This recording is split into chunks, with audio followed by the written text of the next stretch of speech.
Rabbi इश्रह ली सदरी वयस्सिर ली अमरी वहलुल उक़दतम मिन लिसानी यफ़क़हू क़ौली rabbi ज़िदनी इल्मा rabbi ज़िदनी इल्मा rabbi ज़िदनी इल्मा. This is me Abdul Bari standing in front of you to give you a lecture on the topic of physics chapter number 4. And the chapter number name is turning effect of force and today the topic is equilibrium. अब सबसे पहले जानिए कि equilibrium होता क्या है. तो equilibrium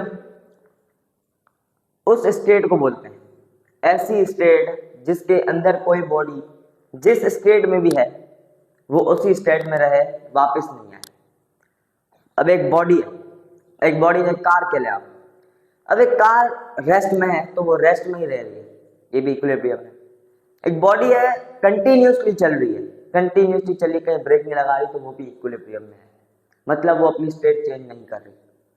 एक ऐसी स्टेट जिसके अंदर कोई भी बॉडी अगर रेस्ट में हो तो वो रेस्ट में ही रहे, और अगर वो मूव कर रही है किसी स्पीड के साथ तो वो उसी स्पीड में रहे, वो चेंज ना हो, तो उसी को कहते हैं इक्विलिब्रियम. इक्विलिब्रियम क्या है? द स्टेट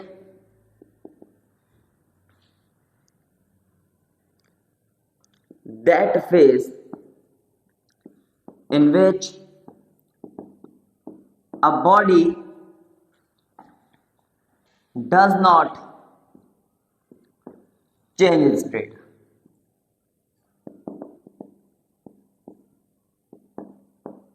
एक ऐसा फेज जिसके अंदर कोई बॉडी अपनी स्टेट चेंज नहीं करे तो उसको कहते हैं हम लोग इक्विलिब्रियम. अब इक्विलिब्रियम की कुछ टाइप्स हैं, दो टाइप्स हैं, एक है स्टैटिक इक्विलिब्रियम, दूसरी है dynamic equilibrium.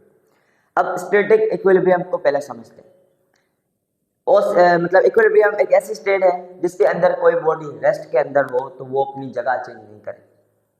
A body is at rest does not change its position, वो रेस्ट में ही रहे तब वो कहलाएगी स्टैटिक. डायनामिक क्या है? A body moving and it continuously move, that is known as dynamic equilibrium. बिल्कुल इजी है. टाइप पे आते हैं. पहली टाइप है स्टैटिक, मतलब एक कार पार्किंग में खड़ी है, अब वो खड़ी रह रही है किसी पर्टिकुलर टाइम के साथ, टाइम के लिए खड़ी हो रही है, तो वो किस में आएगी? वो आएगी स्टैटिक इक्विलिब्रियम में. अब एक कार है वो हाईवे पे मूव कर रही है, कंटिन्यूअसली मूव करे जा रही, कहीं स्टॉप नहीं लगा रही, तो वो कहलाएगी डायनामिक इक्विलिब्रियम. मतलब वो अपनी मतलब जो वेलोसिटी स्टेट है उसको या स्पीड स्टेट है उसको चेंज नहीं कर रही, मूविंग स्टेट को वो चेंज नहीं कर रही, तो वो कहलाएगी डायनामिक इक्विलिब्रियम. स्टैटिक पे आते हैं.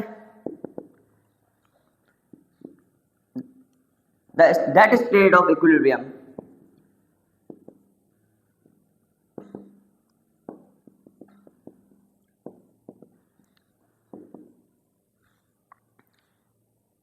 in which a body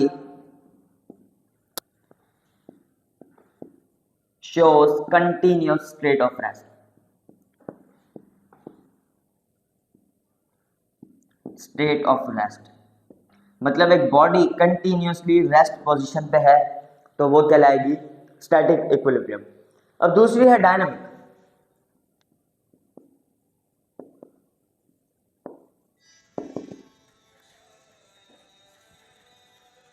to minute.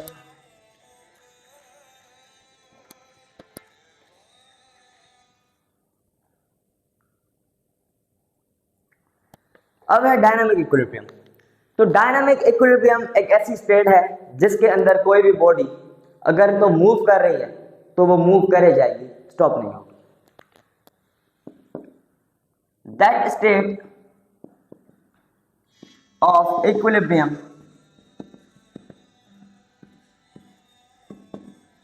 in which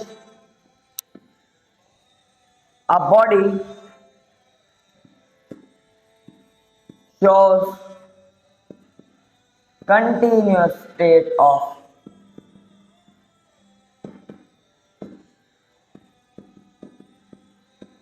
motion.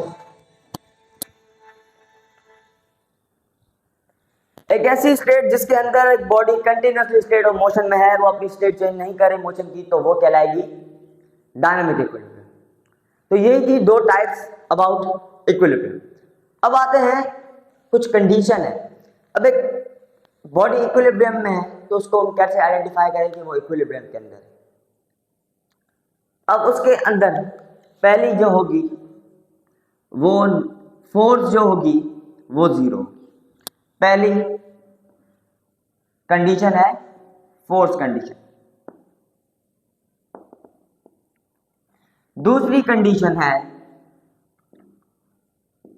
Torque उसके अंदर 0 होगी, वो हो जाएगी हमारी टॉर्क कंडीशन।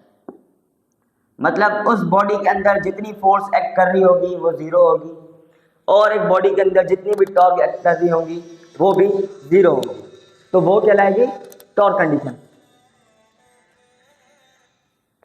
वो कहलाएगी टॉर्क कंडीशन। अब पहली कंडीशन हो गई फोर्स कंडीशन, दूसरी हो गई टॉर्क कंडीशन। अब ये जो साइन आ रहा है ये आपको कंफ्यूज कर रहा है, ये है क्या? ये ग्रीक वर्ड का नेम है सिग्मा, ग्रीक लेटर है सिग्मा, जिसको हम लोग सबमिशन के लिए इस्तेमाल करते हैं। मतलब सारी फोर्स को एक ही जगह पे हम लोग लिखे हैं सबमिशन, तो उसको कहते हैं हम लोग सिग्मा। ग्रीक लेटर है, ज्यादातर ग्रीक लैंग्वेज में यूज होता है, लेकिन हमारी फिजिक्स साइंस के अंदर भी यूज होता आ रहा है। तो यही थी अबाउट द इक्विलिब्रियम, दो टाइप, स्टैटिक एंड डायनामिक, और उसकी कुछ कंडीशन के कैसे आइडेंटिफाई करें कि एक बॉडी इक्विलिब्रियम के अंदर है। तो मुझे यकीन है कि आपको समझ में आ गई होगी video about the equilibrium. Next video में मिलते हैं, तब तक के लिए अल्लाह हाफ़िज़, and this is me Abdul बारी साइनिंग ऑफ।